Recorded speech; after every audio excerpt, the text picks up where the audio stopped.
अब ये Joe Biden साहब आए हैं, तो क्या रशिया को लेकर कोई अमेरिका को थ्रेट महसूस हो रहा है? सवाल है नहीं, क्योंकि अगले आने वाली जो शताब्दी है, जो दशक है, ये अभी चाइना और इंडिया वाले दशक हैं, ट्रेड के लिहाज से भी और मिलिट्री के लिहाज से भी। तो अनफॉर्चुनेटली फॉर पाकिस्तानी व्यूअर्स थोड़ा सा उनको ना खुशी होगी इस बात की कि जो बाइडेन का भी जो स्टांस है वो पाकिस्तान के हवाले से वो इतना खुशगवार नहीं होगा, specially from Kashmir point of view. Actually जो पाकिस्तानी जो वेल विशर्स हैं वो ये चाहते हैं कि कुछ कश्मीर के ऊपर कोई स्टांस लिया जाए, कोई स्टैंड लिया जाए। तो वो स्टैंड मेरे ख्याल से वो नहीं होगा, because stakes are very high.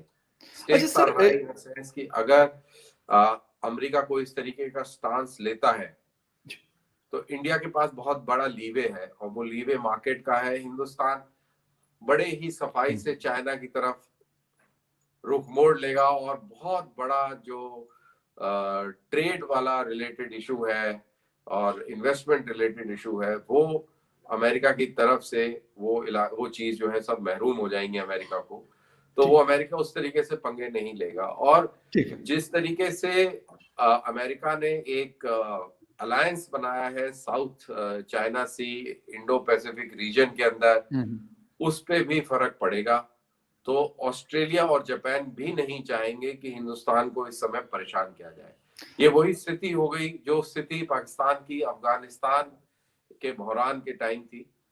अब वही स्थिति इस तरफ को हो गई है। बहरान अभी जो है साउथ चाइना सी की तरफ मचा हुआ है, चाइना सेंट्रिक है।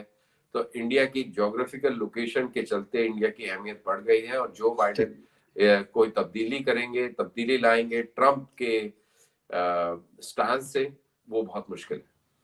अच्छा सर, एक आपने बात की कश्मीर इशू के हवाले से, तो कामला हैरिस ने मतलब जिस वक्त ये मेरा ख्याल इलेक्शन हुआ था या उस वक्त एक मतलब उनकी ट्वीट्स आई थी जो बाइडेन साहब की भी और उनकी भी कश्मीर इशू के हवाले से, और उसको पाकिस्तान ने बड़ा उछाला था और पाकिस्तान में बड़े जिसे कहते हैं बड़ी खुशी का इजहार किया गया था कि वो इस इशू को एक इशू के तौर पर ले रहे हैं। हालांकि ट्रंप ने उस तरीके से नहीं लिया अपने 4 साल प्रेसिडेंशियल जो टाइम उन्होंने गुजारा। एक तो ये चीज हो गई।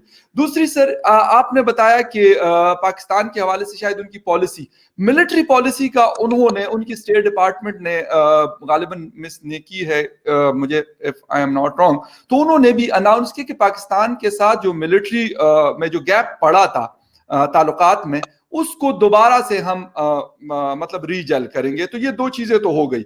लेकिन तीसरी चीज बिल्कुल कल रात को मतलब मुख्तलिफ जो हमारे फॉरेन एक्सपर्ट्स हैं, वो पॉलिटिकल भी हैं, दूसरे लोग, तो उन्होंने ये बात की कि शायद उस तरीके से पॉलिसी चेंज नहीं आएगा जिस तरीके से कुछ लोग शायद एक्सपेक्ट कर रहे हैं। उन्होंने कहा कि नहीं, मुशाहिद हुसैन साहब ने ये बात की, फवाद चौधरी ने ये बात की, पीपल्स पार्टी के कुछ लोगों ने ये बात की कि ऐसा कुछ नहीं होने वाला।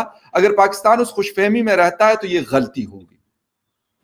देखिए, किसी भी मुल्क को अपने पैरों पे खड़ा होना चाहिए। अगर पाकिस्तान चाहता है कि उसके हक की बात हो, तो उसको इकोनॉमिकली मजबूत होना पड़ेगा, उसको एजुकेशन में मजबूत होना पड़ेगा, और उसको एक अपनी अहमियत दुनिया के लिए बना के रखनी पड़ेगी।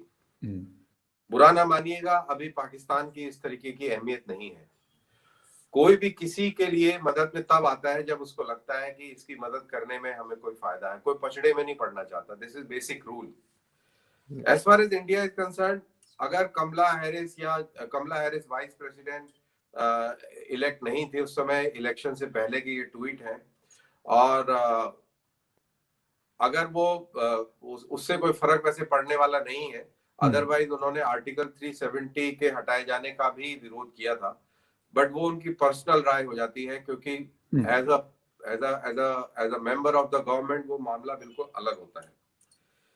हर चीज जो इलेक्शन के दौरान कही जाती है वो वैसे ही उसको गवर्नमेंट में आने के बाद वो करे कोई, तो ऐसा नहीं होता है। आपको भी पता है, हमें भी पता है। और अगर वो मान लो, चलो फर्ज करो कि उनकी कश्मीर पॉलिसी एकदम से यू टर्न लेती है और वो उसको बहुत बड़ा चढ़ा के भी बात करना शुरू कर देते, तो उससे क्या होगा? As far as India is concern, तो उससे कुछ नहीं होगा, क्योंकि हिंदुस्तान की अपनी बहुत मजबूतियां हैं, स्ट्रेंथ है। और आपको ये याद होना चाहिए कि 50 के दशक में, 60 के दशक में, 70 के दशक में अमेरिका का स्टांस प्रो पाकिस्तान रहा, 80 के दशक में, 90 के दशक में भी प्रो पाकिस्तान रहा। तो बेसिकली 70 साल में से 50 साल तो प्रो पाकिस्तान और जो पाकिस्तान बोलता रहा वही स्टांस रहा ना। तो it does not make a difference. अगर बाइडेन साहब फर्ज करिए कि वो बिल्कुल कहते हैं कि भाई कश्मीर को एकदम छुड़ाना है हिंदुस्तान के चंगुल से, तब भी कोई फर्क पड़ने वाला नहीं।